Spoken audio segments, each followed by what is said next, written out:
This is the third installment in our The Complete Flow Trader webinar series, which is we're putting together all in anticipation of the launch of the new course from Wall Street Jesus, which is called The Complete Flow Trader. And we will go into more details on that later in the webinar in terms of various ways that you can access that and what that's all about. If you haven't already seen the first two sessions in this series, just go to the Sangalucci YouTube channel and you'll see a playlist right at the top of the list with the first two episodes in the series. Highly recommend you take a look at those. But today, this is all about talking to somebody who is a veteran trader, who is not is sort of an official part of the Sangalucci and Wall Street Jesus organization. We are joined by Ven, we'll call him, for this webinar, and of course Wall Street Jesus. And Ven is a veteran flow trader who is here basically just to talk about his background in trading. We'll get into some of the basics of, kind of setting the stage for things, but then how he trades and how he uses flow. And the reason that we did this is because over the years of providing education, to traders throughout the world, we've gotten a lot of feedback that it helps to have people come on who are not, an official educator. They're not like on the payroll or anything, but they're there to just share their experience. You can learn a lot from hearing somebody who's put in thousands of hours into a craft talk about the things that they've learned and what they've done to help them get to the point that they're at. So Jesus and I will be asking Pepper and Ven with questions throughout this. Ven, I already thanked you sort of before we officially started for being here, but thank you again for doing this. We really, really appreciate it. And let's just start out, if you don't mind, giving us a little bit of your trading background. So, did you start? How'd you get started? Let's start there, and then we'll go deeper. Yeah, and thanks for having me. So yeah, the beginning of all this was, basically I come from a family of engineers with higher education, and they're very technical people, and I've always been interested in the technical aspects of all trades, mathematics, physics, all that kind of stuff. And, but I wasn't super impressed by like the life of an engineer, like what they actually do day to day. Nothing wrong with engineers, by the way. It wasn't very exciting to me to see, the grind of an engineer, in a company, day to day or whatever.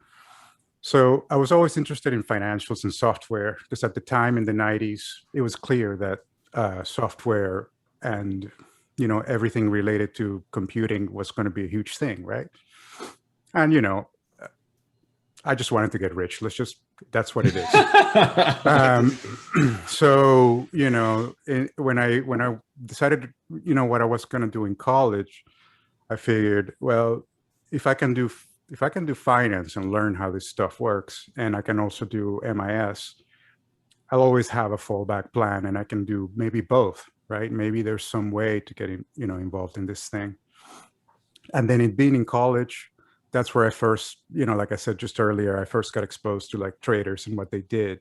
And I'm sure Jay, has seen it in the past, his old offices with, like a guy that was like a news reader and like all these old computers and stuff. And, and guys were trading a lot of futures back then, and people were actually really trading the news back then. It's not like today where, you can't really trade the news nowadays because of all the algos and stuff. So back then, when I got exposed the first time I saw it, I think we came into the office after lunch. I met everybody. They sat down, and in 2 hours, like the office had made something like 250K or something. To me, it was like, wow, that's amazing. Like I've never seen anything like that before. And I was a kid. So just imagine, being like 19 years old and seeing that. I was instantly in love with that, right? I mean, that's like it's like heroin, and you can never get off after that. That got you excited, right? Yeah, right. You just see that, and you're like, wow, my uncle, who's like a doctor and has his own practice, has to work like 6 months to make that kind of money. And this guy's like, between the 5 or 6 of them or whatever, whoever was there at the time, they just killed it in an hour. It's just insane. Yeah. So also that was a different time as well. Things were totally different in terms of how trading was. unfortunately for me, I graduated in the year 2000, which wasn't the best year to be doing anything. And I also blew my first account that my dad gave me like 10 grand to like mess around with, and I blew it. And that like really, like, my self-esteem was in the dumps before I graduated, and I couldn't get a job anywhere in New York without getting like 4 roommates in a 1 bedroom, and like it just sucked, right? Right. So I had the MIS to fall back on, so I went that route and just went the software route, and that worked really well. I mean, but I didn't start trading full time, till much later. It's been like 5.5 years or so. But before then, I was just basically investing and swing trading on top of working. Okay. And when things became like a reality that I could, basically just give up the software career and go the trading route, was, I don't know if you guys remember when Carl Icahn dumped his stake on Take-Two because his son was managing it, and he was like 1 billion or something, and Grand Theft Auto 5 got delayed for like the 3rd time or something, and he just had enough and dumped it. And the stock went down to like 16 and change or 17, which made the valuation underneath their cash reserves, meaning all of their IP, including GTA 5, would have been worth less than 0, which to me was just like, that's just ridiculous. Plus, I knew a developer in New York, because the Take-Two offices were in New York at the time. I don't know if they're still there, but they were up on Broadway. And I knew this game was going to be just a big thing. And I just went all in on that at the time. And, that story played out really well for me. So once that trade was finished, that was a long-term trade. That plus, what I had accumulated over the years with software became a situation where, we could come down to Austin and I could just do whatever I wanted, pretty much. So that's the whole story in a nutshell. That's how that happened. So V, you had when you decided that you can do this on a full-time basis, not only did you have the confidence in the actual skill, but you had some money, right? From that's right. Right. That's 100% correct. So for anyone that's new, everybody has different experiences, but for me, everything is paid, right? The house is paid, the college is paid. There's a fund for my daughter already there. Everything is done. So like if I die today, everything will be taken care of. So my experience is different because I don't have that pressure. Exactly. On me. That's a big deal too. Yeah. That's a big difference. Just even coming into the game, not even having the luxury you have where, a mortgage paid off, daughter paid off, you had a nice situation there. But coming into this game, just, like you said, without the stress of needing to make money right away. You know what I mean? That gets a lot of people in trouble in this game. So I was curious to hear if you came in with a clean head and you were able to think clearly, or you had that added stress. I didn't have the stress because I figured, first of all, I had a big network to lean on. So when I lived in New York, I met a lot of people that were in the industry, big players, right? Like some, like CIOs and stuff from like hedge funds, the people that manage billions. And I got to learn a lot from them. And I could also just pick up the phone and call them and ask them a question if I wanted to. So, I had all that. And from seeing their level of stress and work and what they have to do, I'm not sure if everyone in the chat understands, but hedge funds basically back then, I don't know now, but back then they were charging 2 and 20, meaning they would charge 2% management fees and 20% of all gains, which is, I think it's a scam, but that's what they were charging, right? So, but basically the way that these guys lived in Manhattan, that 2%, that's like, you can't live on that, because so you had to have gains. You had to have decent gains in order to live the way these guys live. So these guys they work 24/7. It never stops, right? And I knew I didn't want that life, right? I just want to learn how to trade. I want to be profitable. I want to, of course, get as much money as I can. But if I don't make money for a month or two, it's not gonna hurt me. Right. It doesn't bother me. So maybe that's why I'm so much more conservative. That a lot of people in the room, I know that the message that I sent in the room maybe sometimes is too conservative. You know, like I'm always saying, well, you know, be. Well, it's so obvious. Your style, you know, I don't even see you in person. I was going to say like demeanor, but just how you go about showing patience and isolating trades. You know, that's a thing that a lot of people strive to get, but because of those added stress, like we just spoke about, those added stresses, it's not as easy. You know what I mean? Oh, So of I was course just not. curious hearing from you how you came into the game, because you do have that calm, wait for my pitch type of demeanor when you're looking at trades. What I would say to anybody that's feeling that pressure is think about it this way. Every time you chop yourself up and you chop yourself your account because you're in a marginal situation, every time that happens, when that big trade comes, you have less money to take that big trade. Exactly. So let's just make an example. You're taking coin flips all day. Even if you're taking coin flips at a decent price, you're still in a marginal situation, even if you're right. And when you're wrong, you're chopping up your account. And then a huge trade comes around and your account is down 30%, and you would have made 100% in that trade, and now you made a lot less money because of that situation. So you have to have a lot of confidence to like not do anything. It's really difficult to not do anything sometimes. But if you really think about it, you're really hurting yourself by taking these coin flips constantly. And you're also hurting yourself mentally. You can think about it this way. You have a limited amount of mental capital when you're trading. And what happens is you're taking a bunch of coin flips. You expect to win because, you know, you're a smart individual, you're prepared, you have your capital, you have everything going for you. But a coin flip is a coin flip. It's going to land the wrong way sometimes. And when it lands the wrong way, it hurts you mentally. I don't care if you're Tiger Woods, it's going to hurt you, right? And you're depleting that mental capital that you need when the big trades come around. So it's not just the money, right? There's like so much more that goes into this thing.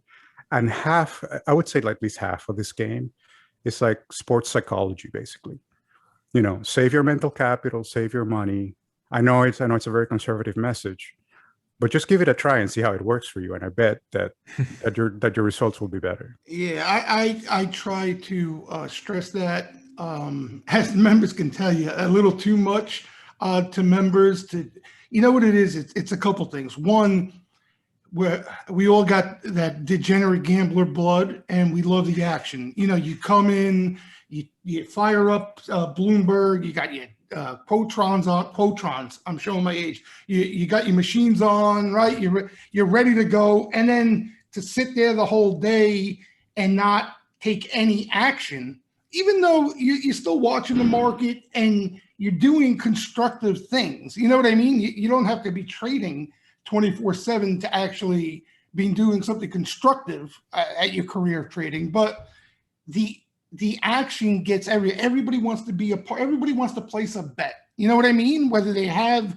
the odds in their favor or not, they want to place a bet. And that's even now, this generation, the gambling mentality is out of control out there, you know, out of control. You see it with these stocks, you know, just today and yesterday, gambling is legalized now, right? Like when Ven and I got into the game, you had to sneak and call your bookie to place a bet. Now, you know, you're pressing buttons over the phone, you can go bankrupt, right? You could blow up your bank account. It's so crazy. I mean, the amount of leverage that people are taking with very little experience, it's terrifying. It's terrifying. Yes, it's nuts. So yeah, it's the way that they've like, gamified it. Yeah, that when V and I got into the game, you know, especially I could talk for myself, especially when I got into the game, gambling was something you were almost embarrassed to be involved in. Not embarrassed, but you weren't out in the open about it. You know what I mean? It was for the weekend with the guys. Yeah, you know, exactly, it was something you talk about when you have. It was entertainment. Drinks. Yeah, it's not something. It's not something you go to with your wife and your friends and be like, oh, you know, I just shipped 100K on GME. Like, no, it's not. Right. Because you were looked at like a degenerate. You know. Yeah. You know, now it was a vice. It was a vice. Call one of these kids now a degenerate. It's a compliment. You know what I mean? Right. They all want to be called degenerates. I remember I started trolling people on Twitter, calling them degenerates back in like 2010. When somebody wised off to me on Twitter or whatever, I call them a degenerate to try to abuse them. Now it's like they love it. Yeah, I'm a degenerate. I'm the Dr. Degenerate. They love it, And I call it the hero syndrome. Everybody wants to be the hero, right? Yeah. So it's like I tell people, man, if you're gonna come into this market trying to be the hero, just don't do it. It's like, you want to be a hero, just, I don't know, join the Navy SEALs or something, but don't come into this market. You're gonna get eaten. You're gonna get destroyed. They're gonna eat you up. If they don't do it on this trade or the next trade, they're gonna get you. And when they get you, it's gonna hurt, and you're not gonna have anything left. So Ven, did you? Did you have, when you started like really kind of getting deeper into trading, maybe trading more full time? Did you ever? You sound like such a steady presence mentally. It's like coming through the Zoom. Did you have any moments? Do you still have moments where you get caught up in your own sort of mental maelstrom, where you're caught up in your head and everything? Or do you feel like you're pretty in control and smooth sailing for the most part? Definitely there are moments. That's going to happen to anyone. I try to be as consistent as possible. It's a goal, to be in the zone, so to speak. So I think that in terms of explaining it so that people can understand it easier, it's a lot like sports. If you've ever played a sport where that day you're on it, whether it's like golf or tennis or whatever it is, martial arts, and that day it's like you can see the matrix and, you're at your peak performance.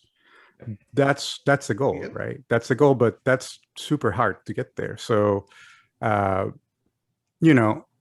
terms of how I deal with it, I guess everyone in the room can tell you, I get up a lot. If I don't see what I want to see, I'm not putting my capital at risk. I'm just getting up, going for a walk, doing whatever, jumping in the isolation tank, whatever it is, lifting weights. It doesn't matter. I can catch up to the market and what the market did for the past 2 hours in 5 minutes. And if I miss something, I missed it. It doesn't hurt me. So you really trade on your terms. Yeah. You don't let the market dictate that to you. You trade when you are comfortable trading. No. And I crack jokes a lot because I think it's important to keep it light. So for example, you just, if you're going to sit on the screen and just, be at 140 beats per minute, your heart's going to give out, so you need to take breaks. You need to get up, you need to stretch. The physical part of it, I think it's huge. You need to stay physically fit for your mind to work properly. More so us, that we're on our own, we don't have anybody to support us. If you go to Goldman Sachs or any other place that has a big floor, they have all kinds of shit we don't have. They have psychologists there. They have a person that you can walk into an office and there's a medical doctor there that can help you deal with whatever shit you're dealing with. We don't have that. So, we're working on it, but we don't have it yet. Yeah. That's for sure.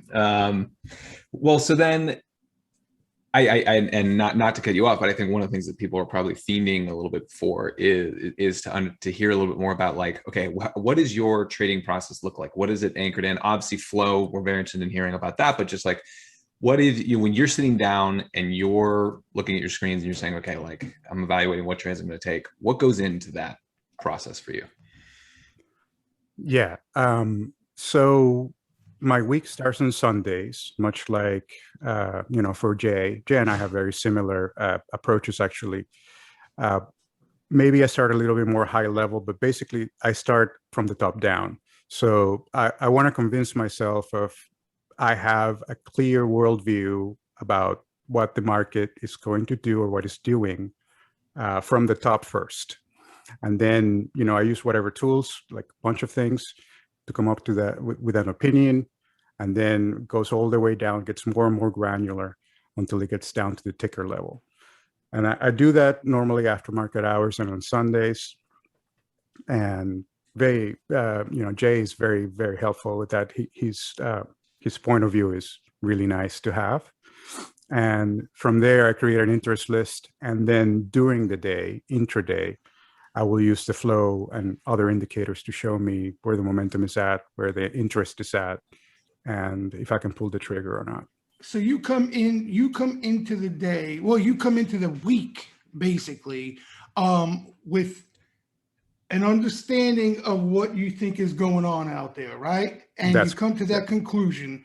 And when you start to see the action take place, if the pieces of the puzzle are coming together on that aspect, in other words, confirming what you were seeing, that's when you're going to start pushing buttons, right?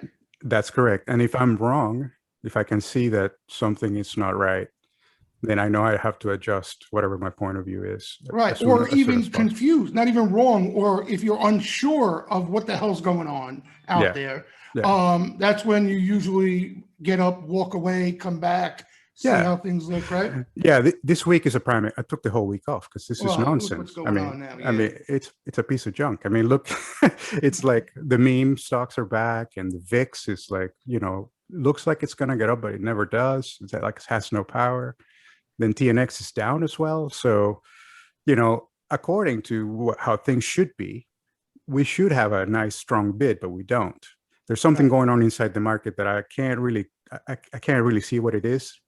And I don't know, if people say that this meme stocks is like retail making these things happen, if you believe that, I have a bridge to sell you. I mean, that's not true. We just don't know exactly what's going on. And when you don't know exactly what's going on, in my opinion, in my view, it's better to protect your capital. But at least that's how I do it. Yep. Gotcha. Okay. And, so then, go ahead. Sorry, go ahead, Jay. No, go ahead. No, go ahead.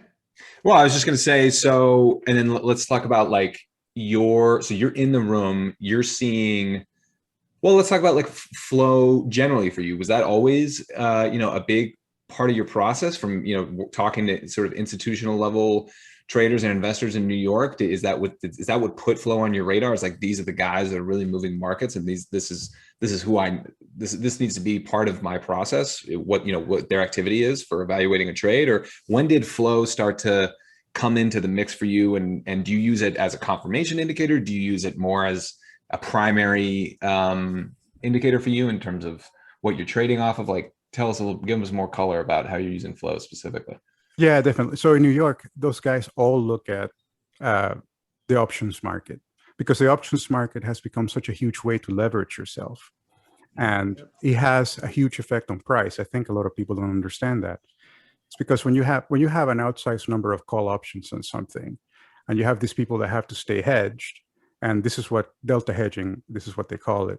They have to buy or sell whatever it's underneath in order to stay neutral. And that, by definition, is going to move the price. So I learned this a few years ago, from guys in New York, and they all look at that because you get crazy outsized moves like Tesla. People make I don't know if anybody talks about it very much, but the reason why Tesla got to, whatever it was, $900 is because of the options market. Yeah. Right? It's not retail, it's because of the options market. There was so much piling on top of each other with the call options that the only way that thing could go is up, and then all the shorts got smoked. So those kind of moves and that kind of market, I think, is here to stay, unless there's a huge blow up, which I don't think it's going to happen. But I think the options market will be an important part of price discovery going forward for a long, long time, probably for the rest of my career in this market. So not looking at it is foolishness. Like, you have to look at it. It's a big part of the market. Right.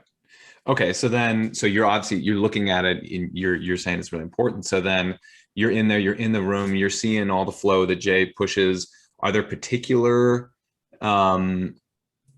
does flow sort of lead your discovery process? I know you do out of, pre-market prep, but are you seeing it as confirmation to, in other words, he comes in with a set plan almost for the week. He does a lot of, like, his week starts on Sunday, like you mentioned earlier. And he comes in with basically an understanding, an idea of how things shape up out there right now, from macro down to individual names, right? So what he's expecting to see. And when he starts to see flow, confirm it, and then the price action come along with it, that proves him right in a sense. And that's when he'll start pushing buttons and getting aggressive. You understand? So he's coming in with the plan and he's looking for price action and the flow to confirm that he's right in what he sees. And I think that's, I think that's the most underappreciated and underused aspect of both flow and sentiment for ages. Like, again, everybody looks at flow as just buys and sells. Oh, they're buying AMC, they're buying AMC calls. That means I got to buy it. Everything is so stock specific and either a buy or sell on it. But like V's pointing out, flow and sentiment, just on the positioning aspect, it tells you where chips are on the board. You know what I mean? Where the bets are placed on the board. And then once you start to see the clues in the price action, that's where big moves are. That's where sustained moves are. Because you think about it too, Charlie, right? Everybody wants to, place a bet and catch a move, okay? And, like V pointed out earlier, there's smaller moves constantly throughout the day that all of us try to dip our beak in, get involved in, and it's not even worth it. You know what I mean? Even if we're right, the move is not even worth getting involved in a lot of times. Like those 50-50 shots V was talking about earlier. Right. But when you do the work and you have an idea of a setup in your mind mapped out, a potential big move, outsized move, right? And you start to see the flow and the price action take the initiative in confirming that, that's where those special things happen. That's where those, low risk, high reward trades, that's where they manifest. But again, it's the patience of waiting around for that. It's not there every day. It's impossible. Nothing good would be there every day, but for a guy like V, whether it's the luxury of finances or, experience, he knows that everything else, you heard what he said earlier. And that's, I tell people, you're going to come to that crossroad one day, no matter what in this game. Okay. You're going to realize one of two things.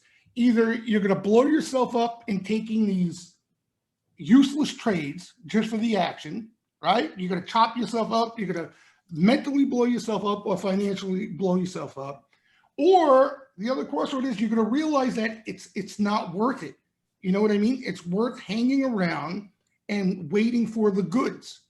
And the goods may be different for all of us. That's why, even with V talking now, none of you should try to mirror or replicate what he's doing and telling you he does. You know what I mean? Everyone's got a different personality. Everyone has different emotions. They're wired differently. But if you're in this game, you hang around long enough, you'll know what your fat pitch is, right, V? Like, you'll know what makes you the money out there. And exactly. The ability to wait around for is with the key. If you're new, start slow and learn what works for you and what doesn't, and try to pay the least amount of money to learn that. That's the important thing. You have to stay alive.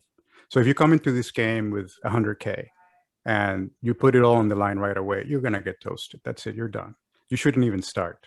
Okay. So if you're new, take that 100K, take 10% of it and learn, because you're probably going to blow it. You're probably going to blow that account, but you're going to learn something, hopefully. And that's the thing. Like, I see a lot of people coming in, not just, I'm not talking about this room specifically, just in general, coming into trading in the past few years. They're just so confident that they can beat this thing. And this is a hard game. It's very difficult. It's very the difficult. Hardest game. I mean, I'm glad you're confident. Confidence is important, but you also have to be realistic with your expectations of what's going to happen, right? There's so many landmines in this thing, and so many people that have more information than you, that have more experience than you, that have a lot more money than you. They don't think like that now, though, V. You understand? They're in a game.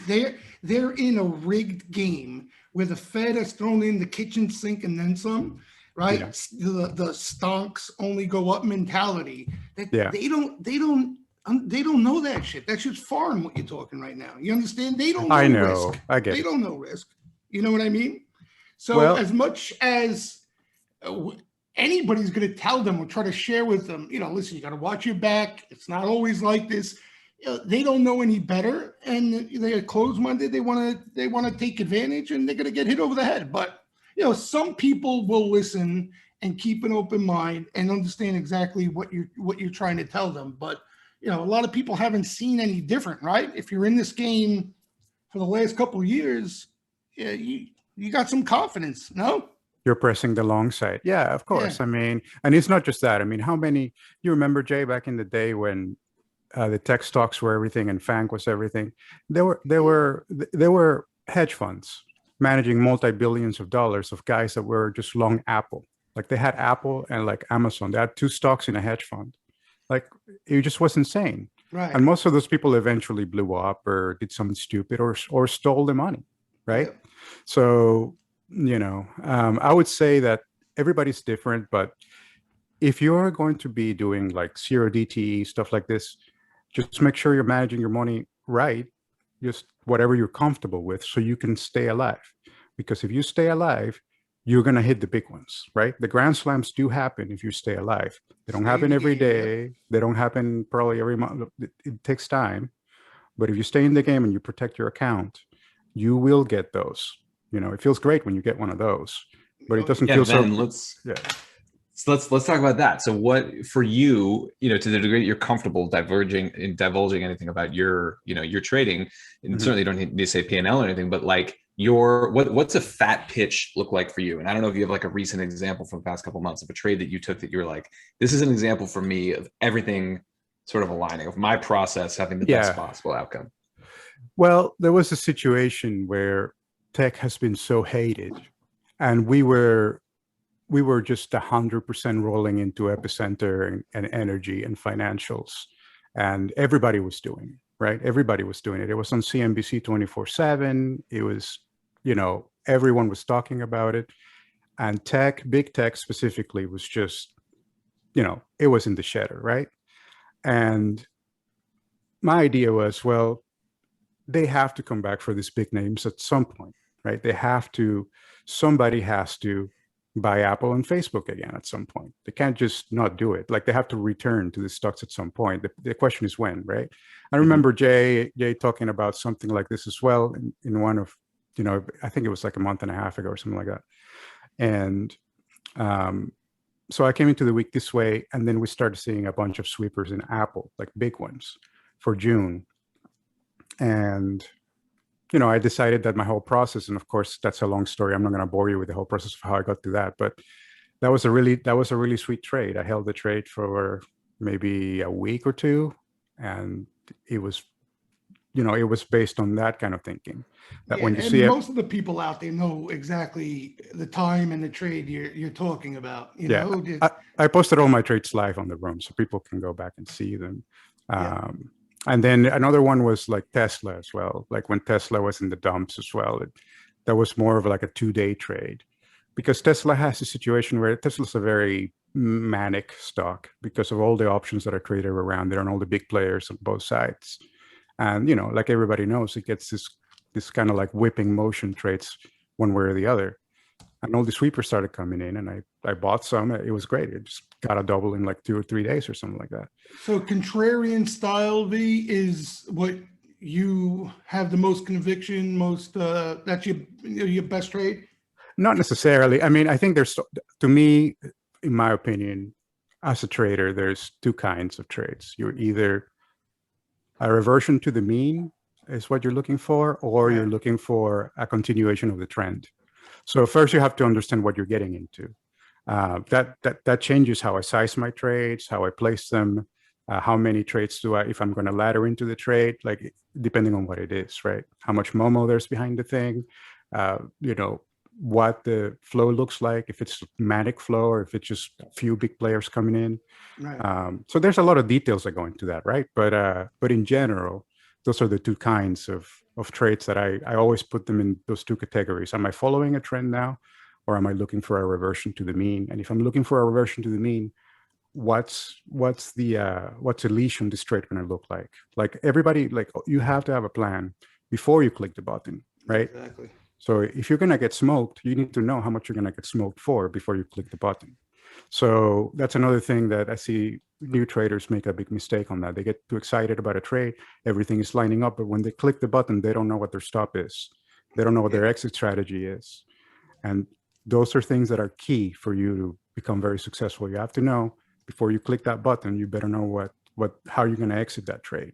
And I agree with Chris, for example. I've heard him say that in some of his talks, is that the entry is so important, right? The entry is a huge thing in trades. Yeah. It's better to have less entries that are high quality entries that have a bunch of entries that are trash, and you end up breaking even in a bunch of trades. So, you know. Yeah. Yeah. And then, I mean, so much of what you're speaking to is also about temperament. You know, you're talking about Chris Cady, who, to those of us who don't know, to those out here who don't know who Chris Cady is, you can go to our YouTube channel and look for Chris Cady. He's a trading psychology. We bring him in mostly for his expertise in trading psychology. He's been trading for 40 years. And, you know, one of the things that he talks about is that during his process, he learned a lot about himself and how he's actually a little more risk averse, right? That losses sting him a good bit, even as enlightened as he is. So he's like, I would rather have I learned that I need to have very honed entries. I'd rather have like very thought out, premeditated entries into trades rather than just like fire off a bunch of bullets every morning and just kind of see what has legs and see what runs and take losses on the rest of them. So then it sounds like that's what you're speaking to in terms of yourself, is you've learned a lot about yourself in terms of this is what works for me. I don't want to take, I don't want my win-loss ratio to be a lot more losses than wins, but have my wins outweigh my losses. I want to have a high win ratio. Would you say that that's right? That is exactly right. Yeah. I think, well, like I said before, I think the mental capital part of it is underrated. When you have a high win ratio and you're not straining yourself mentally day in and day out, at least for me personally, that's where I'm at my peak. That's where I'm at peak performance. I've tried before, my second year, my fees were 6 figures my second year. I traded so much. And, I felt just totally drained. I couldn't even do anything. I couldn't hold a conversation at dinner that I was so tired, so that's just not for me, and everybody's different. I met some guys that are they're machines, they're like a robot. That's great. If that works for you, that's great. But for me personally, it's better to wait for the fat pitches, like Jay says. Yeah. Yeah. I know that we've got a bunch of questions from people people are sitting on questions for you then. So if you have questions, put it into the Q&A section of the Zoom interface, and that way it'll be easier for us to sort them. We'll get to the questions from the audience in a second. I asked some people on our team, do you guys have questions for Ven that you think would be really good to ask him? And, one that came up was, do you have how do you explain how disciplined and selective you are? I mean, you've talked about that for yourself. Does that come from an engineering background? Do you feel like flow helps you in that regard to stay that disciplined, because you're always kind of waiting to see flow come into a name before you really pull the trigger? Like, how do you, everybody wants to be disciplined as a trader, right? Like, how do you explain the fact that you've been able to cultivate that? Well, the beginning was blowing that first account that my parents let me have when I was a kid. That was such a blow to the balls, and it just hurt. I mean, it hurts talking about it now, like so many decades later. It just, I don't want to feel like that. I don't want to feel like I'm doing something right. I mean, I remember what I did was I bought some bag of shit, like telecom company back in the 90s. I went to zero, because back then everybody was going to get rich on telecom. Everybody was going to get rich on .com, right? Yeah. So Easy you money, feel, right? yeah, you feel like a fool, right? You feel like an idiot. You got taken. You're somebody's prey, right? Somebody came and ate you. I don't want to be that guy, right? You don't want to be that guy. You want to be the predator, right? That's what you want to be. It's like, I'm sorry to come back to sports, but it's a lot like sports. Yep. If you want to win at sports, if you've ever played sports in your life, you have to know your body, what you can do, and you have to know your limitations, and you have to know your opponent really well, right? So it's the same kind of mentality. It is a growing process, right? You're going to get kicked in the balls, right? It happens. But the important part is to learn something from it and to realize that you don't want to feel that way again. And to me, like, I bottled up those emotions, and I know I can recall them whenever I want. All that frustration and that just horrible emotions that you get when you just lose, right? I hate that. And I can recall it and feel it. And I don't want to feel that way. And I want to make decisions that make me feel not that, right? So I think, mentally everybody has their own process. But to me, the discipline part, it's not just about trading, but about my entire life, right? I want to, have a healthy body, work out. I want to be a good parent. I want to do all these things that I want to do. And to do that, I have to have discipline. Without it, you're just kind of like a leaf in the wind, and I don't want to feel that way. So, yeah. Well said. Damn. That's a great speech on discipline right there. We're going to bottle that up and sell that to people. That's amazing. Well, yeah, I know people in the audience have questions for you, so I want to give people a chance to put those into the Q&A section. I'm going to give a 1-minute plug here for the Complete Flow Trader real quick. So, because we do always get a lot of questions about this when we're in these. So let me share my screen real quick. As I said at the beginning of the webinar, we are launching the new course with Wall Street Jesus on June 14th. That is the Complete Flow Trader. And basically the reason that we put this together is because we, had a lot of people who came to us who either said, listen, I really respect Wall Street Jesus. I know he's one of the biggest names in the game, but I don't want to be in a room on a daily basis. I want to learn this stuff on my own and then kind of go do it on myself, or I use another flow service or blah, blah, blah. Or we had people who were coming into us and saying, I know that I could be in this room for a year and pick up on stuff over a long period of time, but I'm really committed. I'm ready to go right now. If there was a way for me to learn everything that Wall Street Jesus has to teach, in one sort of experience, one educational experience, then I would certainly sign up for that. And we said, okay, let's do this. So I think this is going to be the only time that Jay teaches this live. And we're very excited to roll it out. So it starts June 14th. So we're about, 2 weeks or so away. Basically, this is from the very basics of flow all the way to, advanced ways of applying it. Certainly we'll cover sentiment in it as well. This is not, I want to put this out there and make sure people understand, this is not a trading 101 course, right? Jay's not going to teach you how to price an option. Everything that he's teaching is built around flow. We already have people who signed up who are veteran experienced traders who are just like, I want to add flow to my repertoire. I want to use this as an additional confirmation indicator to my existing process. So, I definitely, if you guys are looking for a very basic, start me from, I've never traded before, teach me how to do this, that would be the Saying What You Master course. That would not be this course. You get 10 classes with Jay, 3 months of free access to the Steamroom, which is our proprietary community platform that has all of our, our proprietary Wise Guy alert feed, which is our flow feed, all the different channels with access to guys like Ven in there who are in there talking about their trading on a daily basis. You get Jay on a live broadcast every single day, analyzing the most important action of any given moment. So you get 3 months free access to that. You get a lot of support with this course. It's not just the education. You get to be in the platform. You also get our team who's there 24/7 to support you with anything that you need. What else am I missing in terms of what's important here? Oh, if you are a member of the master course, if you are an annual member of the Steamroom, if you've been in the Steamroom for more than 6 months, sign up for the course within the Steamroom. You get an extra discount, for being with that. And then, I think the last thing that I would say is that we're limiting the number of people who can be in this. So we got 65 seats left that are available to the public.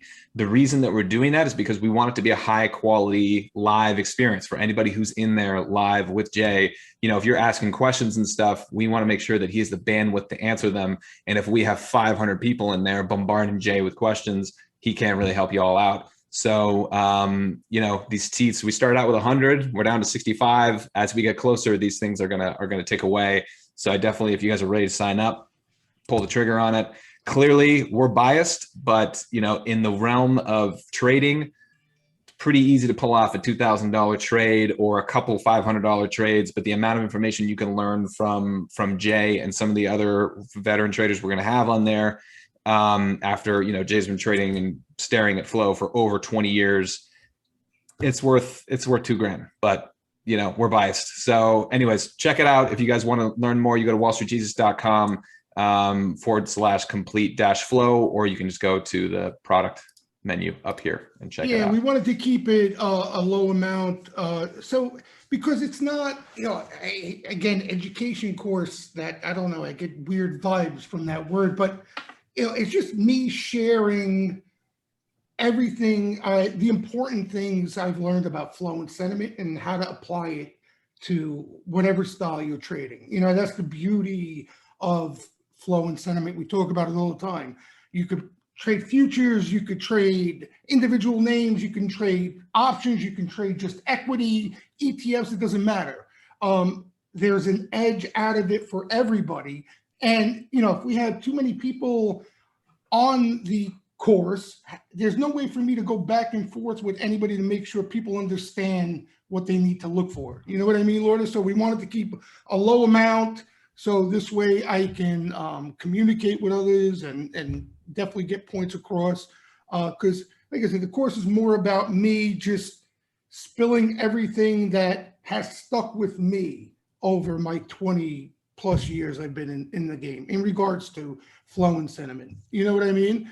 And for example, like what V is talking about, what I've been talking about, fat pitch. I mean, that's basically my goal. I want, you know, each and every one of you to walk away from the course understanding what would be your fat pitch and what you need to look for and wait around for signs of that fat pitch. You know, so that's kind of what this thing is all about. It's not like Charlie was talking about. It's not me holding everybody's hand, how to trade options, how to manage your bankroll properly. There's just no way for me. I can't teach that. You know what I mean? That's something you got to learn about yourself and teach yourself. But I can get you, after the course is done, I can get you walking away from the course, understanding when you come to the desk the next day, all right, here's what I got to do. Here's what I'm waiting for. And you're just looking for those signs. That's all. Yeah. Yeah. I mean, Jay, you said it very well. I mean, we specifically, when Jay and I and the rest of our team were developing this course, we specifically put an emphasis on having a piece to it, a part of it that is Jay walking y'all through, depending on what your time horizon is, like how long you're, you know, whether you're scalping or whether you're swing trading or whether you're investing, if you're in equities, if you're in options, if you're coming from a technical analysis background, if you're coming from, you know, a tapering background, you know, there's all sorts of different inputs into a trading process. No matter what your inputs are, you're going to emerge from this course knowing how to leverage flow to enhance your trading, right? That's what the point of this is. Exactly. So, yeah. So that's the spiel on that. Obviously, if you guys have any questions, hit us up, contact@wallstreetjesus.com. But let's get some questions here for Ven. So then we got Martin, who is asking, and we didn't really talk about this. Are you trading primarily options? Are you in equities too? What's the balance for you in terms of how you're trading? What instruments you're trading? Yeah, I trade both options, common stock, and futures, depending on the situation. So I use option. I don't use margin. So I use, even though I have it just in case I need it, but I don't use it really. So I use options as a way to lever the trade. Same thing with futures. But if something is, you know, too crazy, too much volatility, then I'll go to common. So if I was trading this week, which I probably would never do this, but just for an example, if I wanted to play AMC, I would never play it in options. I would just go with common because the implied volatility is just too crazy. So what I choose to trade on a particular thing depends on the particular scenario, but all those things are part of my trading. Gotcha. Okay. Let's see. We got one. Please ask Ven how he would analyze if a decent trader could eventually become a professional trader, as in trade like what you're doing, Ven, trade full time, no other sources of income. What do you mean? So like what do you think it takes to go from being like a decent trader who's out there but isn't doing this full time to like, this is, you know, so when, this is what I'm will doing. like, when would somebody know, okay, I'm ready to do this full time? Is there anything they should? I think that you need to be profitable, obviously, right? Don't go full time if you're not profitable already for a decent sample size, like for, you know, at least 12 months, I would say. And then if, you know, just before you do it, you just really ask yourself, what kind of pressure am I going to have and how much pressure can I take? If you're going to have like a nut that you need every month, you need to run the numbers and figure out what you need to do that using the numbers you already have, not numbers that you're thinking you will have. Right. And you know, the real answer is that you don't know. Nobody knows, right? You have to take a leap of faith at some point. But what the real question should be is how much pain can I take and how long can I last to figure out if I can do this. I think that if you're going to go full time, you want to be full time for a year. At least minimum. So you, in your calculations, you need to say, what do I need to live for a year? How much money do I need? How are my numbers now? What's my bankroll and what can I do with what I have?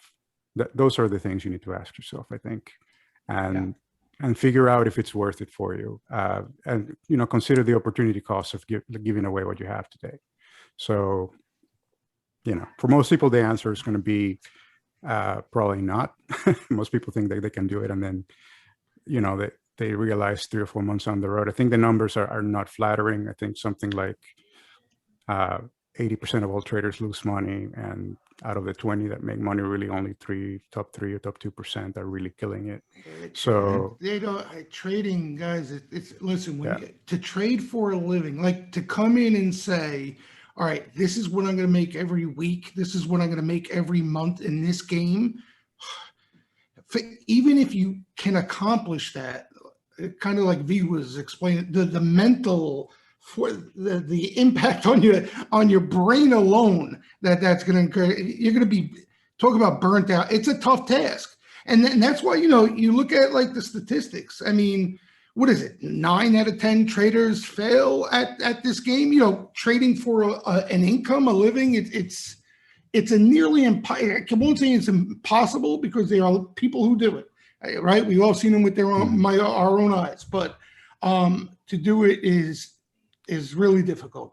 I think an easier approach to take, and I think a lot of people throw this into the same camp, and it's not. It's the approach that V explained. You have some money saved. You have an idea of how long you can try to stay alive before you admit to yourself you can't do this, but you have a nest egg. You know what I'm saying? You don't have to pay your bills out of what you make next week, because when you start doing that, it's tough, man. On you, it puts too much pressure. It puts too much pressure on you. Too much pressure to perform. Look at it this way: if you're currently, like I used to be in software, I know how it feels to write a desk day in and day out and be miserable, because I love software, but I didn't like the software industry. So I know your pain if that's what's happening. But think about it this way: if you really want to trade and this is what makes you happy and this is going to be a part of your life, how much is it really worth it to you? It's worth a lot to you, right? So don't take a shot that is going to fail and destroy your dream, right? Be prepared to take a proper shot at the dream so that you can make it happen.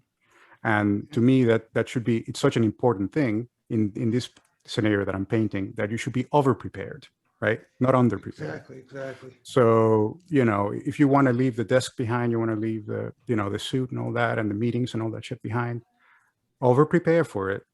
Make sure you're profitable. Make sure you know that you have your system worked out and you know that it's working, and then do it. Okay. So maybe that's not what you want to hear, but I know how important it is to stay in this game for me. And I think you'd find it, you know, you'd find it that if you are over prepared, you have that extra confidence to stay in the game and make it a reality for you, you know. Well said. I got another question coming in from a separate channel here. I would like to know what he think is the most overlooked characteristic or attribute for successful trading. So what do you think is something out there that people don't talk about a lot that is just so important to to trading success? That people don't talk about. I mean, trading is so talked about. Is there anything left that hasn't been discussed? Or maybe it's just something that you know, it doesn't necessarily have to be something that isn't talked about. Just for you, like for like a characteristics, you know, what like discipline, patience. What do you think is the most underappreciated aspect of trading? I think my answer is not going to be very popular, but I'm going to give it anyway. So I think there's an element of variance in our jobs that people confuse with skill. So people put people on pedestals because they are successful when they got a lot of breaks along the way. Got lucky, yeah, without a doubt. And I think that's a taboo to talk about in our industry. So, you know, people like a lot of hedge funds like Viking and all that, you know, when you look at their book and you look at what they traded and how they traded it and the kind of risk they were taking, you know, you put this guy's in a pedestal, you say, wow, this guy's a genius. But at the same time, the dude was 10x leveraged and just got in at the right exact perfect time. Yeah. And it could have just totally been destroyed and then you never hear from him again. Then he's not a billionaire today. So, you know, that kind of thing. That's a great call, V, because luck is a big, you know, big part. Like, let's be honest. And I tell these guys all the time, like a lot of my size winners, right? The ones that I happen to hold on the longest, because that's one of my biggest problems is staying in the trade. I end up getting lucky on. You know what I mean? I just got lucky that it caught some news that obviously I'm not going to predict news. And I end up making a bigger score than I initially thought I would, or I would have without the news, right? That's luck. Like I'm not trying to predict any analyst upgrade or buyouts or anything like that. That's all luck. Yeah. And I think part of our jobs is to maximize the probability of that happening to us. Exactly. So, you know, you have to keep your account fat. You have to keep yourself sharp. And if that happens, you have a higher chance of hitting the number, right? And not every trade is hitting the number, right? It's not all luck. But when you do hit that number, that helps a lot. You know, that helps a whole lot in your career. And for you to maximize on those shots, you need to have all the discipline and have the bankroll management, to have everything else that we talked about. So maybe that's it. I don't know if that's a good answer, but no, that's a great answer. Great answer. Great answer. I mean, Chris Katie talks about it all the time. Is he had someone, I can't remember who it was. One of his mentors said, you know, some days they just give out free money and you want to be there when they're doing it. You know, it's your job to keep your seat at the table so that when luck comes around, you can capitalize on it. Yeah, okay, we'll do 2 more questions and we'll get you out of here. You've been extremely generous with your time, Ben. So, so we got someone saying, how are you so rational? It's almost spooky, unhuman. What exercises or resources would you recommend for emotional traders like me to slow it down and be more rational and calculated in what we're doing? For emotional control, yeah, I think, so one thing that I'm going to say that it's also not very popular is your emotions are an enemy. They're against you. You're getting in your own way. So when you're making emotional decisions, you're getting in the way of reason. You're costing yourself money. You're kind of kicking yourself. And we have enough enemies in this game to have ourselves as enemies as well. So first you have to kind of realize that, okay, well, I don't want to be the asshole hurting myself. And then second, if you need to practice that discipline of not being emotional, there are many ways to practice it outside of trading that translate directly to trading. So any kind of, just get something that requires you to be consistent and to be level-headed when you're doing it, and practice that. That doesn't cost you as much money as losing trades. So for example, you know, in my case, I play golf. I'm not a very good golfer, but I play golf. I'll go out to the driving range and I'll say, I'm going to hit, you know, this many balls today, and I'm not going to pull the ball, and I'm going to do it this way, and just concentrate on my swing and do it right. Just make yourself do things that you probably don't want to do, but you do them anyway.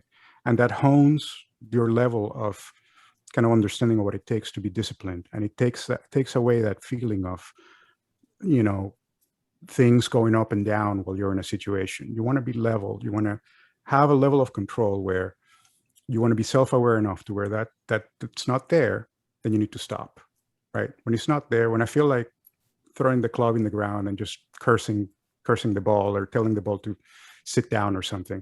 That's time to stop, sit down, relax, reevaluate what you're doing, and then come back.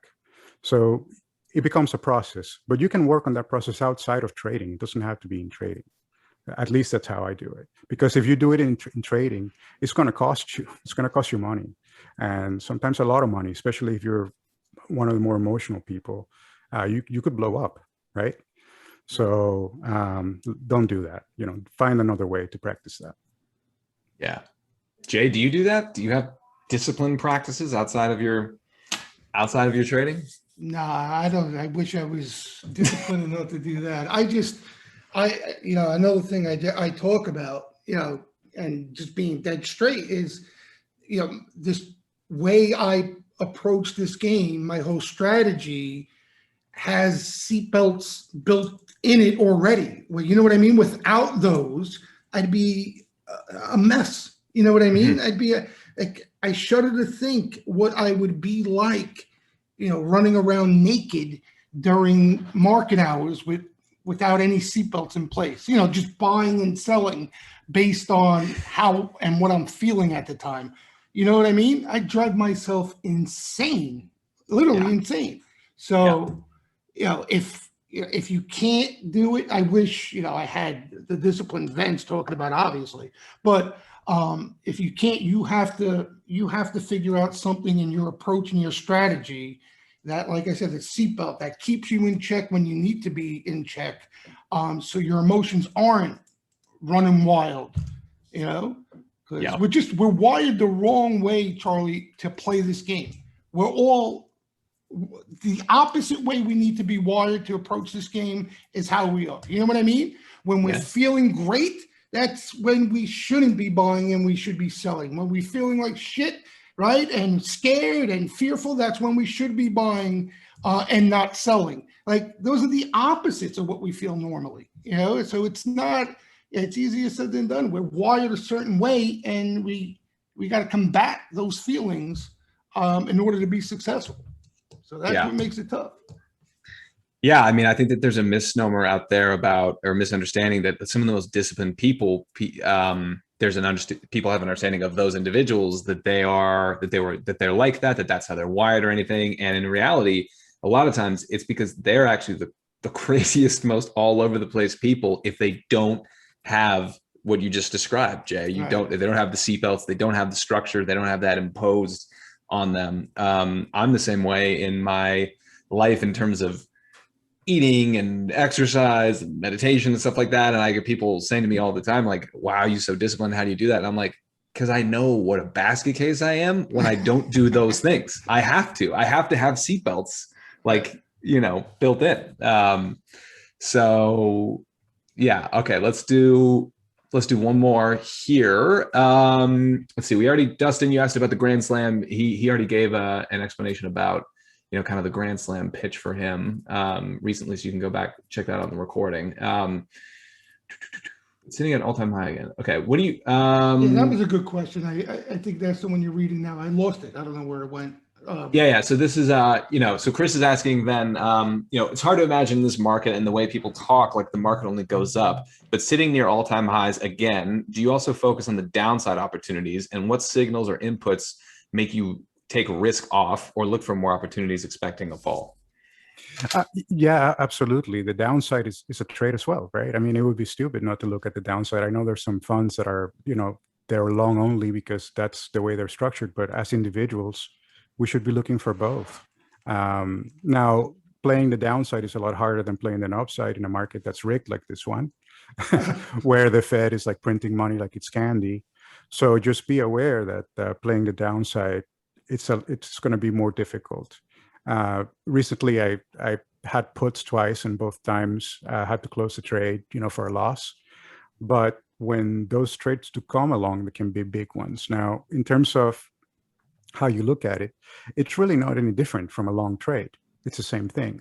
You go the way I do it is go top down, go all the way down to the ticker, and then at the same time, look at the flow, look at how many people are coming in with puts, also look at technicals. I mean, technicals get a lot of hate because a lot of it is mathematically imagined. Like, there is proof that Fibonacci numbers are not real. But at the same time, a lot of people taught computers that Fibonacci numbers are real and computers trade with real money. So it's kind of stupid to not look at them, because we have participants that have made that a reality, even though it shouldn't be. So you need to look at everything that's at your disposal and make sure that you're not ignoring anything, especially in the downside. Just be more careful, because a lot of these things are just so rigged, right? So rigged that you have more against you. You have the wind against you in a market that's trending up like this. So it's a bull market when you're looking for a downside place, but definitely you should look at them. Yeah. Awesome. Well, for everybody who is in here saying, how can I, this guy's the man, how can I get more exposure to him? You can sign up for the Steamroom. Go to wallstreetjesus.com. Ven's in there most days, unless he's taking the week off like he is right now. So he's in there along with a number of other very talented, experienced traders, and of course, Wall Street Jesus himself. And reminder that we're launching the Complete Flow Trader on June 14th. Deadline is fast approaching. If you guys want to get in there, now is the time to sign up. Go to wallstreetjesus.com for more information on that. Ven, thank you very much for being so generous with your time. We really appreciate it. Thanks for having me. Yeah. And then for everybody else, we will see you on Monday. Jay and I are bringing it home with the final episode in this series, where we're going to be talking about the 3 biggest mistakes people make when they start trading with flow. I think that'll be a good one. So I'll talk to you on Monday then, Jay. Yep. Have a good night. Thanks for coming by, everybody. V, good hearing from you. I'll see you in the room. You too, Jay. Thank you. Yep. Thank you. Thanks, Bye. guys.